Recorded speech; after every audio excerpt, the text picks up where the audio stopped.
Kalau kita baca jurnal-jurnal ilmu pengetahuan, kejadian misalnya pada saat pengembangan itu, sebelumnya dia sudah bisa memprediksi ini pasti ada sesuatu yang terjadi di tahun 2001 misalnya. Krisis moneter ini bisa nih terjadi nih di 2008. Kemudian apalagi. Dan sekarang dunia sudah sangat maju, big data sudah sangat lengkap ya. Dia bisa memprediksi 2030, 2000, bahkan presiden Indonesia siapa, nanti votingnya berapa dan lain-lain ya. Itu juga bisa diketahui dengan sangat akurat ya. Kalau dulu saya mengklasifikasi misalnya ini benda apa gitu. Saya keakuratannya itu 98%, 99% pada saat itu tahun 98. Jadi kalau kalau kita namanya autonomous car ya, mobil yang tanpa driver gitu ya, sepeda tanpa driver atau apa saja ya, dia kan harus bisa melihat objek di depan. Ya. Kalau salah objeknya, misalnya manusia dengan bayangan, dikatakan bahwa bayangan ini manusia, itu kan bisa salah, bisa bahaya. Sekarang itu bukan masalah lagi. Artificial intelligence sudah sangat pintar mengetahui A, B, C, D, sangat tepat. Ya. Saya bahkan artificial intelligence yang ada, saya pakai helm, ya, dia bisa tahu saya. Saya pakai masker, dia bisa tahu saya. Saya madep ke sini, saya madep ke sini, dia bisa tahu. Saya madep belakang, dia bisa tahu. Itu adalah saya. Artinya dia sudah mengenali semua. Karena tadi dia nggak masukkan ruang waktu. Kalau ruang waktu artinya cuma ngelihat misalnya alis saya tebal atau mata saya besar apa enggak. Tetapi begitu dimensi frekuensi, semuanya jadi mudah sekali. Makanya dengan video processing ya, ada misalnya saya ngomong, padahal saya ini artificial intelligence gitu, kelihatannya seperti real ya, padahal saya hanya simulasi. Sekarang udah bisa seperti itu, udah sangat maju.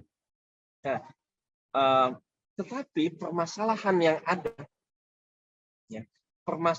ada, banyak orang masih diajarkan ilmu konvensional, ilmu yang mengatakan materi terpisah dari spiritual. Padahal sebetulnya itu ujung-ujungnya semua adalah spiritual.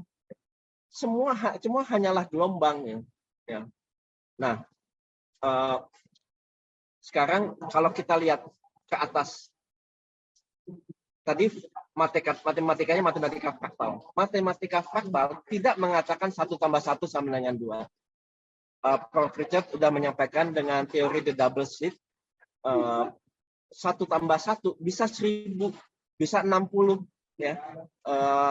Prof. Richard menyampaikan antara Einstein dan Podolsky mengamati foton yang ditembakkan, jumlahnya beda-beda.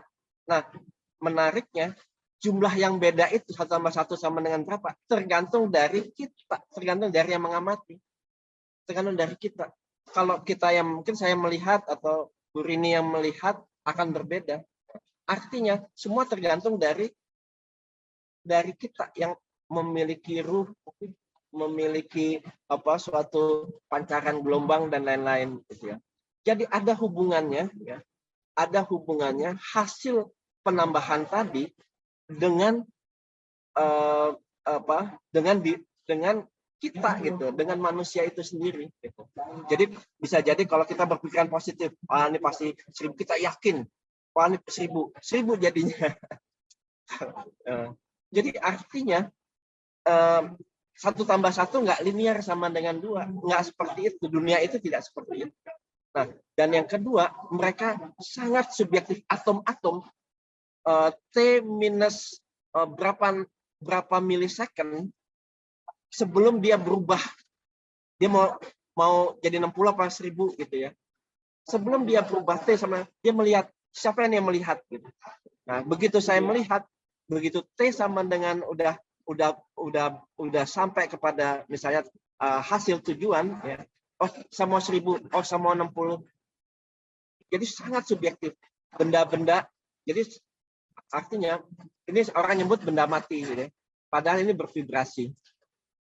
semua bervibrasi. Nah, vibrasi ini bergantung dari kita. Ya. Saya terbayang ya, kalau vibrasi artinya yang namanya gelombang, dia punya amplitudo, dia punya frekuensi, sama dia punya polaritas fasa. Ya, fasa. Ya.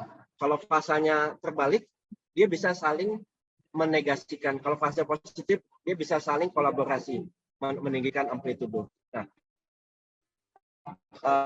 jadi aktor orang baik, dia akan baik ke kita. Dia akan berbuat menyenangkan kita. Semuanya akan menjadi baik. Bahkan ya, kalau Pak Yusuf menyampaikan, kalau kita sudah berfusi dengan self adjuster, kan atom-atom ini ciptaan sang pencipta ya. Misalnya ada pedang mau dihunus ke kita gitu, atau kita lagi potong bawang gitu ya, dia nggak akan sampai menyakiti kita gitu, karena dia sangat subjektif terhadap kita. Apalagi tadi kalau kita udah dekat dengan self adjuster, mereka semua atom-atom tadi itu dia bahkan mungkin bersujud gitu ya, kalau dia nggak mungkin menyakiti sang pencipta gitu. Nah, ini yang kemudian mulai muncul pemikiran-pemikiran ke atasnya. Nah, yang pertama tadi matematika sudah berubah menjadi matematika fraktal, fisikanya sudah berubah menjadi fisika kuantum, kemudian biologinya juga berubah. Sekarang sudah ada namanya epigenetik. Jadi ternyata DNA itu bisa berubah.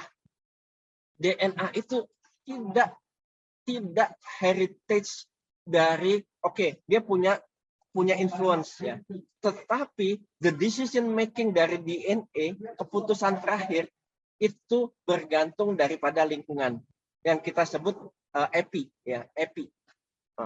epigenetics. Jadi tergantung dari lingkungan ya, masuk ke dalam central command ya. Kalau kita berpikir positif, kita nggak akan hipertensi, kita nggak akan diabetes, maka kita nggak akan seperti itu.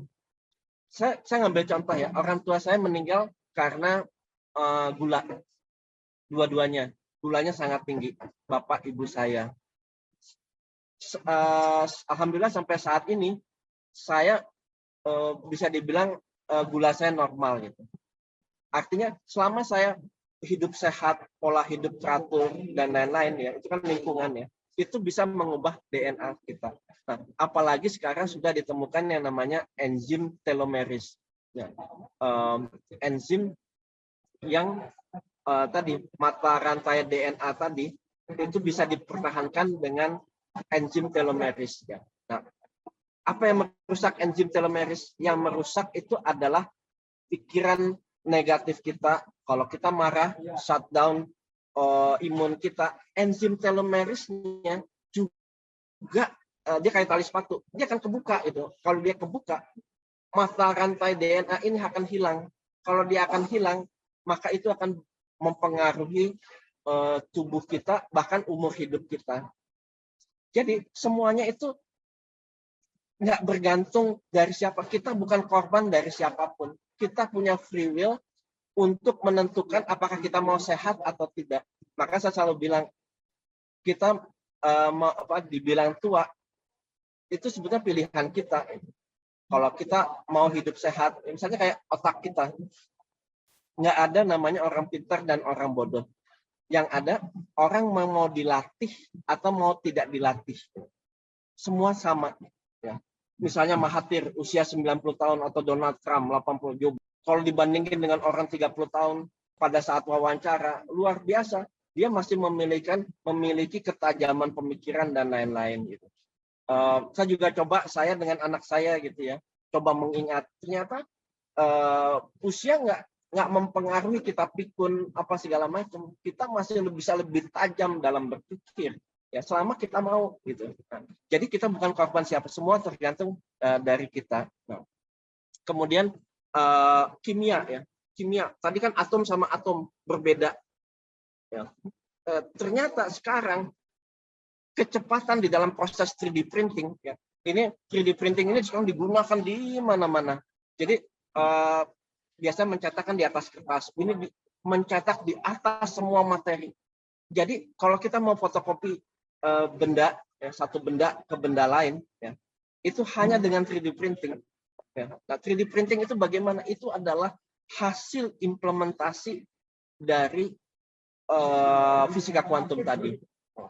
Ini karena fisikanya berubah, yang lain juga berubah ke atas. Nah, termasuk urusan sosiologi dan politik. Psikologi, sosiologi, politik.